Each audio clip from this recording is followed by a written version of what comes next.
الحمد لله نحمده ونستعينه ونستغفره ونؤمن به ونتوكل عليه ونعوذ بالله من شرور أنفسنا ومن سيئات أعمالنا ونعوذ بالله من شرور أنفسنا ومن سيئات أعمالنا من يهده الله فلا مضل له ومن يضلله فلا هادي له ونشهد أن سيدنا وسندنا وشفيعنا ومولانا محمدا عبده ورسوله أما بعد فأعوذ بالله من الشيطان الرجيم بسم الله الرحمن الرحيم ما كان محمد أبا أحد من رجالكم ولكن رسول الله وخاتم النبيين وكان الله بكل شيء عليما وعن أم سلمة رضي الله تعالى عنها قالت سمعت رسول الله صلى الله عليه وسلم يقول المهدي من عترتي من أولاد فاطمة رواہ ابو داود صدق اللہ العظیم وصدق رسولہ النبی الصادق الامین الکریم۔ درود پاک پڑھ لیں۔ اللہم صلی علی محمد وعلی آل محمد کما صلیت علی ابراہیم وعلی آل ابراہیم انک حمید مجید۔ علماء کرام اور عزیز دوستو، ہم مسلمان ہیں، ہم نے کلمہ پڑھا ہے لا الہ الا اللہ محمد رسول اللہ صلی اللہ علیہ وسلم۔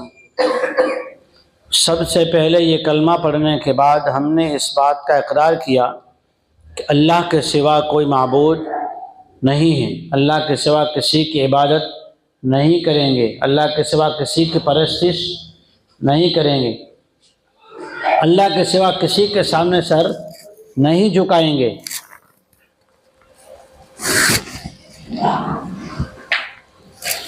عبادت بندگی اللہ ہی کی کریں گے، نظر و نیاز، کھانا کھلانا، کھانا جو کچھ بھی ہے کس کے نام پہ کریں گے؟ اللہ کے نام پہ کریں گے۔ یہ ہے لا الہ الا اللہ، چاہے وہ 1 روپے کی قربانی ہو، چاہے ایک جانور کی قربانی ہو، صرف اللہ کے نام پہ۔ کلمے کا دوسرا جز ہے محمد رسول اللہ صلی اللہ علیہ وسلم، کہ ہم اپنے نبی کو محمد صلی اللہ علیہ وسلم کو اللہ کا نبی مانتے ہیں۔ اتنا تو سب مانتے ہیں، سب کو پتہ ہے، سب جانتے ہیں، لیکن ایمان کے لیے مسلمان ایمان پر قائم رہے اس کے لیے ایک شرط اور بھی ہے۔ وہ شرط کیا ہے؟ میں نے قرآن مجید کی آیت سورہ احزاب آیت نمبر 40، سورہ احزاب کی آیت نمبر 40 کہ محمد صلی اللہ علیہ وسلم اللہ کے رسول بھی ہیں اور خاتم النبیین ہیں۔ کیسے ہیں؟ خاتم النبیین مانے اللہ تعالیٰ نے، بخاری شریف میں روایت ہے،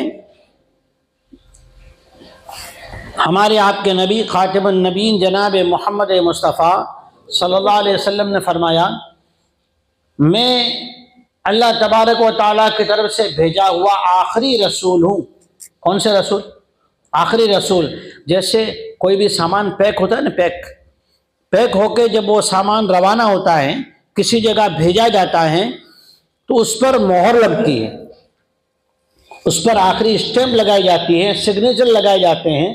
اگر آدمی کوئی عرضی بھی دیتا ہے تو آخر میں اس پہ سکہ لگایا جاتا ہے، اسے مہر کہتے ہیں اردو میں، سکہ اردو کا لفظ نہیں ہے، اور اس پر جو مہر لگائی جاتی ہے، خاتم لگائی جاتی ہے، تو فائنل ہو گیا۔ اب اس کے اندر کوئی آدمی کوئی چیز اگر داخل کرنا چاہے تو اس کو کیا کہیں گے؟ چوری کہیں گے، اس کو کیا کہیں گے؟ فراڈ کہیں گے، زیادتی کہیں گے، اور اگر اس میں سے کوئی چیز نکالنا چاہے تو کہیں گے اس نے ڈاکو گری کر دی۔ اللہ تعالیٰ نے ہمارے آپ کے نبی جناب محمد رسول اللہ صلی اللہ علیہ وسلم کو آخری نبی خاتم النبیین بنا کر بھیجا، اور یہ حضور کی نبوت اور نبیوں کی امامت نبیوں کے سب کے آخر میں آنے کی بشارت اور یہ مرتبہ کس نے دیا؟ اللہ نے۔ اچھا، حضور کا نام کیا ہے؟ محمد۔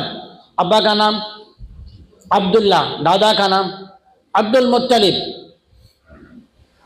حضور کا نسب بھی معلوم، حضور کا خاندان بھی معلوم۔ حضور کے پیدا ہونے کی جگہ کہاں پیدا ہوئے؟ مکہ مکرمہ میں۔ کہاں پیدا ہوئے؟ مکہ مکرمہ میں۔ دیکھو آج بیان نہیں ہے، کچھ باتیں ہیں جو میں سمجھانے کے لیے آیا ہوں۔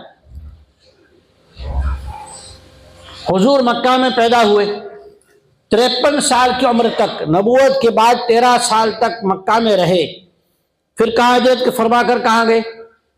مدینہ گئے۔ کہاں تشریف لے گئے؟ مدینہ تشریف لے گئے، اور وہاں 10 سال وہاں گزارنے کے بعد، وہاں 10 سال رہنے کے بعد حضور کا وصال بھی مدینہ منورہ میں ہوا۔ کہاں ہوا بولو؟ مدینہ منورہ میں ہوا۔ اور حضور آخری نبی ہیں، حضور کی لائی ہوئی شریعت آخری شریعت ہے، حضور خاتم النبیین ہے، اور حضور کے جانے کے بعد جو حضور کی شریعت ہے، جو حضور پہ کتاب نازل ہوئی کلام اللہ، یہ کلام اللہ بھی کون سی کتاب ہے؟ آخری کتاب ہے۔ یہ شریعت محمدیہ بھی کون سی شریعت ہے؟ آخری شریعت ہے۔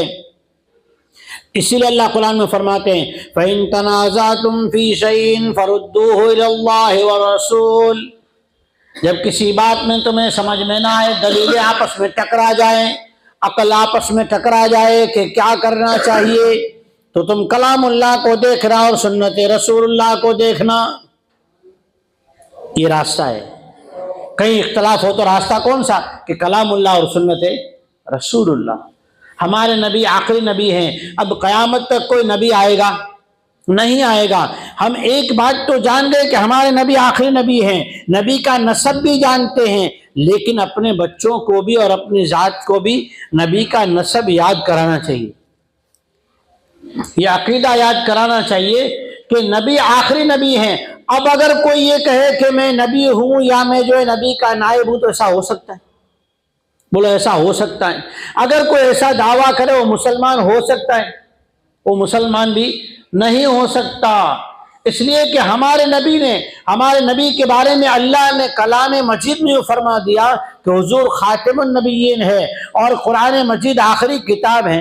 اب اگر کوئی یہ کہے کہ نہیں ایک اور شریعت ہے، اچھا اس میں پڑھتے کس طرح ہے پتہ ہے؟ احادیث پاک میں ایک بات بہت مشہور آئی جس کے پیچھے آج کل لوگ پڑے ہوئے ہیں، لوگ اپنی اعتبار سے اس کی تحقیقات میں پڑے ہوئے ہیں، اپنے اعتبار سے ان مسائل کو حل کرنے کے پیچھے لگے ہوئے ہیں۔ وہ مسئلہ کون سا ہے؟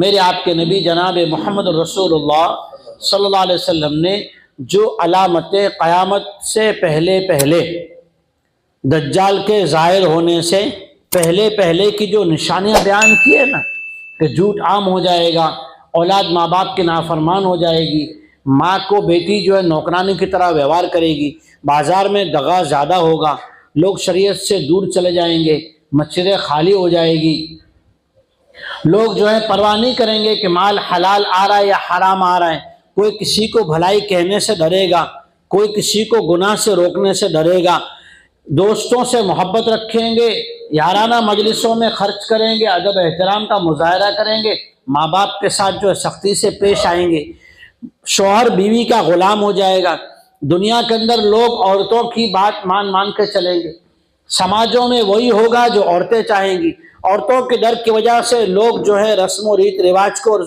فالو کریں گے، شریعت کو ماننے سے ڈریں گے۔ یہ کتابوں میں موجود ہے۔ ایسا وقت آئے گا تو کتابوں میں یہ بھی موجود ہے، آپ اکثر سنتے ہوں گے کہ جب ایسا کچھ ہوگا نا تو دجال کے ظاہر ہونے کا وقت قریب ہو جائے گا، اور آج ہم سب نے ایسا ذہنی طور پہ سمجھ لیا۔ مجھے ایک سوال یہاں تک آیا کہ یہ ابھی جو شام میں جنگ ہو رہی، کیا یہ سفیانی کا لشکر ہے؟ میں نے خیر ان کو ترمذی شریف کی حدیث نمبر 5321 یا 22 کی حدیث ہے، اس کو مطالعہ کر کے اس کے اندر تحقیقات کر کے بھیج دیا کہ یہ نہیں ہے، ابھی اس کو بہت دیر ہے۔ وہ سفیانی کا لشکر جو ہے اس کو دیر ہے، وہ سفیان بن یزید بن خالد، وہ لمبا لقب ہے ان کا، وہ ہوگا، یہ نہیں ہے۔ اور اس کا لشکر تو مکہ مدینہ کے درمیان میں مقام بیضاء ایک جگہ ہے، وہاں پہ پورا کا پورا لشکر زمین میں چلا جائے گا، اس کو دے رہے۔ لوگ کیوں غفلت میں دھوکے میں پڑ جاتے ہیں ایک بیماری میں، وہ بیماری بعد میں کہہ رہا ہوں، اگر ذرا بھی ادھر ادھر ہو گئے نا آج تو شاید کوئی بات رہ جائے، قیمتی بات رہ جائے۔ اب حدیث میں یوں بھی آیا کہ عیسیٰ علیہ السلام بھی قرب قیامت میں ہوں گے اور امام مہدی علیہ الرضوان وہ بھی ظاہر ہوں گے۔ تو اب یہ غلط فہمی آپ کے دور کرنے کے لیے میں بتا دوں کہ سید الکونین جناب محمد رسول اللہ صلی اللہ علیہ وسلم نے فرمایا، یہ روایت مشہور ہیں، ایک کتاب میں نہیں انیک کتابوں میں ہیں، ترمذی میں ہے، مشکات میں ہے، ابو داؤد میں ہے، مسلم میں ہے، ابن ماجہ میں ہے، یہ بڑی بڑی حدیث کی کتابیں ہیں۔ ان کتابوں میں روایت ہیں، حضور فرماتے ہیں کہ دمشق کہاں ہے؟ شام میں، سیریا میں، دمشق میں سفید منارے پر قرب قیامت میں عیسیٰ علیہ السلام فرشتوں کے کندھوں پر ہاتھ دے کر آسمان سے اتریں گے۔ عیسیٰ علیہ السلام کہاں سے اتریں گے؟ بولو کہاں سے اتریں گے؟ آسمان سے اتریں گے۔ کہاں اتریں گے؟ دمشق میں، دمشق ملک کے شام میں ہے، وہاں منارے پر اتریں گے، اور جب عیسیٰ علیہ السلام کا نزول ہوگا نا تب امام مہدی ظاہر ہو چکے ہوں گے۔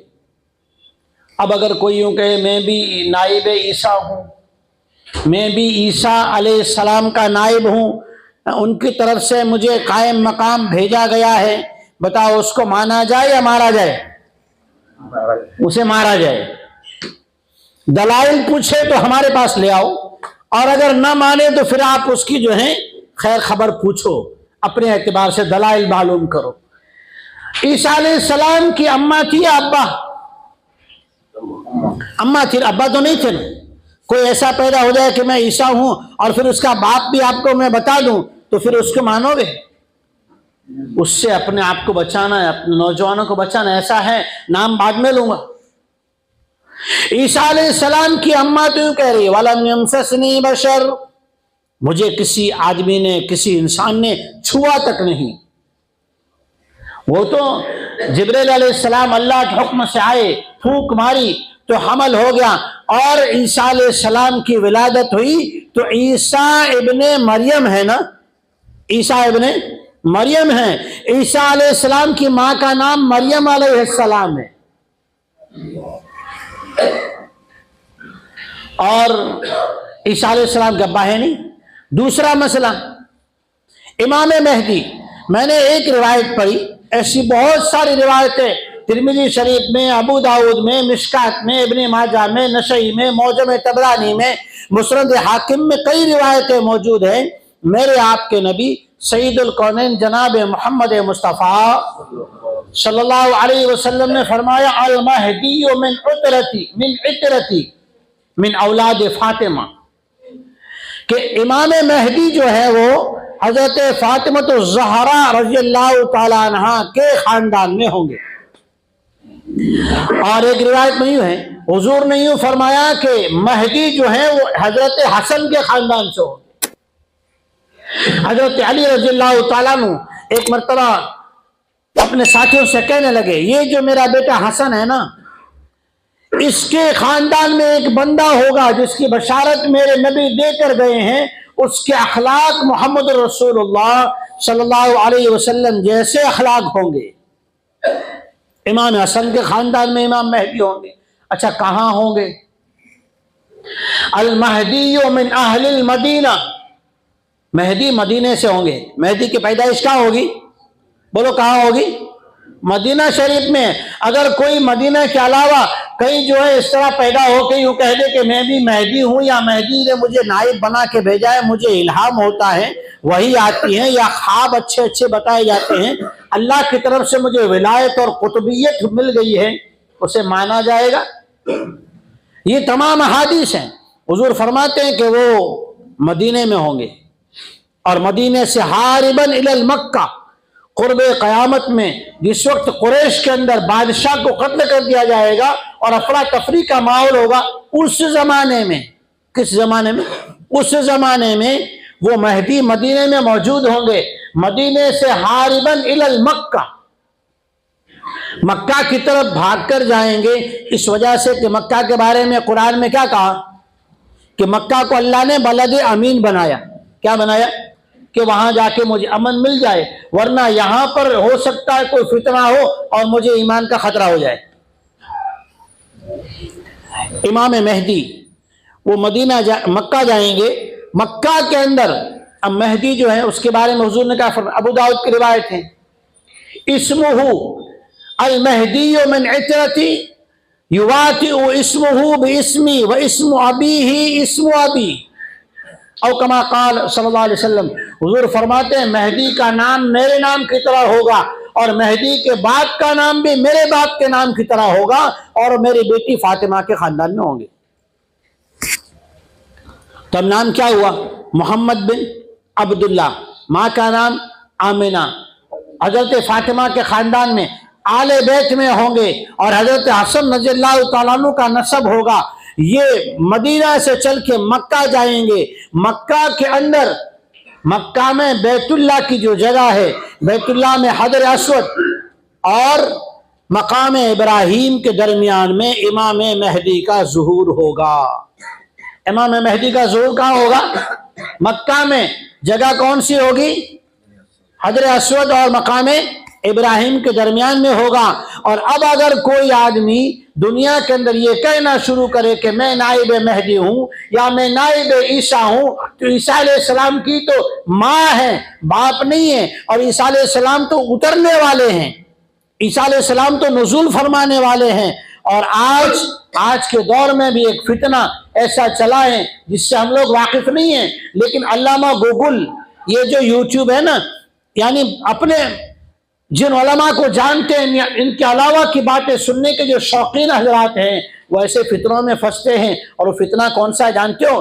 بہار کے دربھنگہ ضلع میں ایک پیدا ہونے والا شکیل، اس کے باپ کا نام ہے حنیف خان۔ عیسیٰ علیہ السلام کے باپ کا نام ہے؟ باپ ہی نہیں ہے، اللہ کے حکم سے پیدا ہوئے ماں کے پیٹ سے۔ تو یہ شکیل بن حنیف خان وہ ایسا دعویٰ وہاں سے کر رہا تھا، اور پھر 2006 میں اس نے دہلی میں آ کر دعویٰ اور اپنی جماعت بنانا شروع کی، اور پھر وہاں سے جب بھگایا گیا تو وہاں سے آ کر اورنگ آباد میں اس نے ڈیرا جمایا، اور آج وہ یوں دعویٰ کرتا ہے کہ میں نائب مہدی بھی ہوں، حالانکہ مہدی تو مدینہ میں پیدا ہوں گے، مکہ میں ظاہر ہوں گے، اور ملک شام میں آ کر مقابلہ دجال کریں گے۔ عیسیٰ علیہ السلام کا نزول دمشق میں ہوگا، اور یہ مہدی شکیل بن حنیف یہ لوگوں میں، نوجوانوں میں اور کم پڑھے لکھوں میں چند باتیں پھیلا کر یوں چاہتا ہے کہ میں نائب مہدی ہوں، اس کے فتنے سے بچنے کی ضرورت ہے۔ اس لیے مہدی کی وضاحت میں نے آپ کو پیش کی کہ مہدی جو ہے وہ مدینہ میں پیدا ہوں گے اور مکہ میں ظاہر ہوں گے، اور شکیل بن حنیف یہ دربھنگہ میں پیدا ہوا اور اس نے چند باتیں پھیلائی۔ کیا پھیلائی؟ کہ آخری دور ہے، مہدی ظاہر ہونے والے ہیں، اور ان کے ظاہر ہونے سے پہلے لوگوں کو دین کی قیادت، دین کا سمجھانا ضروری ہے۔ اور پھر ایک اور بات آگے بڑھ کے یوں کہے گا، اس کے جو لوگ ہوتے ہیں نا، وہ صاف ذہن لوگوں میں یا دین سے دور لوگوں میں کیا بات پھیلائیں گے؟ دیکھو قرب قیامت ہے اور فتنے سارے ظاہر ہو چکے، علامتیں ظاہر ہو چکی، اور علماء کرام تو خالی چند باتوں کے بیان کرتے ہیں اور نہیں سمجھائیں گے، اور باتیں تو ہم سمجھائیں گے۔ پھر اس طرح کا شکار بنا کے یہ علامت قیامت سامنے رکھ کر پھر اپنے جو جہاں ان کا مکان ہوتا ہے، جہاں ان کی کرایہ دار رہ رہے ہوتے ہیں، وہاں لے جا کے ان کے ذہن کو بگاڑا جاتا ہے، ایمان خراب کیا جاتا ہے۔ آپ مطمئن نہ ہو جائیں کہ آپ بچے ہوئے ہیں، آپ یہ نہ سمجھیں آپ اس فتنے سے دور ہیں، نہیں، یہ فتنہ تو بھوج میں بھی آ گیا، یہ فتنہ اس کے شکار بھوج میں بھی کچھ لوگ ہو گئے۔ اس لیے آپ کو چوکنا کیا جاتا ہے کہ آپ علماء کرام سے اس دور میں جڑیے، روزانہ وقت فارغ کیجئے، اپنے نوجوان بچے جو اسکول کالج میں یا نوجوانوں کے ساتھ یہاں وہاں تفریح کرتے ہیں، ان کے ایمان کی خیر خبر لیجئے، اپنے علماء سے آ کر آخری دور کی جو بہت ساری باتیں جمعہ کے اندر مختصر میں کیا بیان کیا جائے، بہت ساری ایسی عقائد کی باتیں ہیں جنہیں آج پہلے غلام محمد قادیانی نے اس طرح کے دعوے کیے اور اب شکیل بن حنیف کھڑا ہو گیا، اس کے کئی لوگ کھڑے ہو گئے۔ میرے آپ کے نبی جناب محمد رسول اللہ صلی اللہ علیہ وسلم نے فرمایا تھا قرب قیامت میں ثلاثون کذابون دجالون کلهم یزعم انه نبی وانا نبی وانا خاتم النبیین لا نبی بعدی۔ حضور نے فرمایا 30 ایسے مشہور و معروف، 30 کیسے مشہور اور معروف، اور یہ ہوتے کن میں ہیں زیادہ؟ مسلک کے اہل سنت والجماعت میں تو بہت کم ہوتے ہیں، اور شکیل بن حنیف نے بھی جماعت میں وقت لگایا، لیکن اس کا ارادہ یہ تھا کہ مجھے کوئی عہدہ مل جاوے، میں کوئی بڑا امیر بن جاؤں یا میں کوئی بڑا ذمہ دار بن جاؤں، میرے آگے پیچھے لوگ گھومیں، اس کی تمنا یہ تھی، لیکن پوری نہیں ہوئی تو اس نے اور پلان بدل کے یہ شروع کر دیا۔ اہل سنت والجماعت میں تو بہت کم ایسے افراد ہوئے جنہوں نے ایسا دعویٰ کیا ہو۔ اہل شیعیت میں آپ ایران جائیے، وہاں تحقیقات کیجیے، 4000 سے زیادہ لوگ ہیں، ان کے اندر کبھی بھی کوئی دعویٰ کر سکتا ہے کہ میں نائب مہدی ہوں، مجھے وہاں سے خبریں آ رہی ہیں یا اعلان ہو رہا ہے۔ تو حضور نے فرمایا تھا، چوکنا کیا تھا کہ قیامت کی نشانیاں ظاہر ہو رہی ہوگی، ثلاثون کذابون دجالون، 30 ایسے دعوے دار ظاہر ہوں گے اور وہ مشہور و معروف ہوں گے جن کی بات دنیا میں پھیلے گی، لوگ ان کے فتنے میں پھنسیں گے۔ ان میں سے ایک ایسا فتنہ شکیل بن حنیف کا ہے جس کے فتنے میں آج نوجوان پھنس رہے ہیں۔ اس کا علاج کیا؟ جن علماء کرام کا، میں نہیں کہہ رہا مجھ سے جڑیے، جن علماء کرام کو آپ دیکھیں وہ شریعت کے پابند ہیں، شریعت کو صحیح طریقے سے، حق طریقے سے، دلائل سے سمجھا سکتے ہیں، قرآن و سنت، اجماع امت اور قیاس شرعیہ کی حد میں رہ کر آپ ان سے معلومات حاصل کر سکتے ہیں۔ تو آج کا دور وہ ہے، روزانہ عشاء کے بعد صبح میں جب آپ فارغ ہیں اپنے عالم سے وقت لیجئے، 10-15 منٹ بیٹھ کر آج کے دور میں ہمارے ایمان کی حفاظت کیسے کرنا، فتنوں سے کیسے بچنا، اختلافات کے دور میں عمل کیسے کرنا، یہاں تک کہ صوم و صلات اور جو ہے ہماری گھریلو زندگی، ہماری شادی بیاہ، یہاں تک کہ تلاوت کیسے کرنا، قرآن مجید کی چھپائی ہم جو پڑھ رہے ہیں کسی عالم کے پاس، حافظ کے پاس بیٹھ کر پڑھیے، اس کے اندر بھی کئی طرح کی کچھ آیات اگر مل گئی یا تراجم بدل گئے۔ آج سے 25 سال پہلے ایک بندے سے میری بات چیت زیادہ ہوئی، یعنی مناظرہ ہوا، تو قرآن مجید کی آیت کا ترجمہ لغت عربیہ کے خلاف کر رہے تھے۔ تو آپ اپنے طور پہ کوئی ترجمہ اٹھا لیں گے تب بھی خطرہ ہے۔ آپ بیٹھیے اپنے علماء کے پاس، نوجوانوں سے میں درخواست کروں گا، بزرگوں سے درخواست کروں گا، روزانہ وقت نکالیے، ہفتے میں 2 مرتبہ وقت نکالیے، 3 مرتبہ وقت نکالیے اور بیٹھ کر اپنے عقائد کو درست کیجیے۔ بچے جو آج کل ماحول میں، چاہے وہ کہیں ٹور پہ جا رہے ہوں، اسکول جا رہے ہوں، کالج جا رہے ہوں، دوستوں کے ساتھ جا رہے ہوں، ان کو پوچھئے آپ نے 4 دن باہر گئے تھے، کیا کر کے آئے؟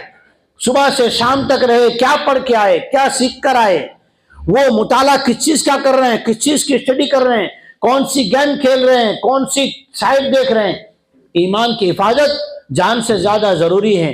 جان اللہ کی دی ہوئی ہے، جب اس کا حکم آئے گا بچہ، جوان، بوڑھا، دلہا دلہن، حاجی قاضی، مولوی مفتی سب چلا جائے گا، لیکن ایمان کی حفاظت میرے آپ کے ذمے ہے۔ ایمان کی حقیقت کو جاننا میرے اور آپ کی ذمہ داری ہے۔ اس لیے آج کے دور کے فتنہ شکیل بن حنیف کے لیے آدمی تحقیقات اپنے علماء سے حاصل کرے، اپنے آس پاس کے دوستوں کو دیکھے کہ کیسی کیسی دین کی باتیں کر رہے ہیں، کیا قرب قیامت کی نشانیاں سنا رہے ہیں، اور اس کے بعد اسی حوالے سے آہستہ آہستہ جو ہے اپنے اندر میں لے کر پھر آپ کا ذہن بگاڑیں گے۔ پھر آپ سب سے پہلی چیز جو کریں گے نا، وہ علماء سے دور بھاگنے والا کام کریں گے۔ سب سے پہلی چیز جو آج سے نہیں، 600-700 سال کی تاریخ میں یہ بات لکھی ہے، سب سے پہلا فتنے کا کام یہ ہوتا ہے امت کو، عوام کو علماء سے نفرت دلا کے اور تھوڑا دور کر جانا۔ بس دور لے گئے، پھر جس طرح چاہے اس سے کھیلو۔ اس لیے اللہ جل شانہ سے دعا ہے، اللہ رب العالمین ہمیں فتنہ شکیل بن حنیف سے بھی، اور ایسے جتنے فتنے آج کے دور میں فتنہ دجالیت چل رہے ہیں، اللہ فتنے سے ہماری حفاظت فرمائے۔ اللہ جل شانہ علماء حقہ کے پاس بیٹھ کر ہمیں اپنے عقائد کو درست کرنا، اپنی عبادات کو درست کرنا نصیب فرمائے۔ آمین۔ وآخر دعوانا الحمدللہ رب العالمین۔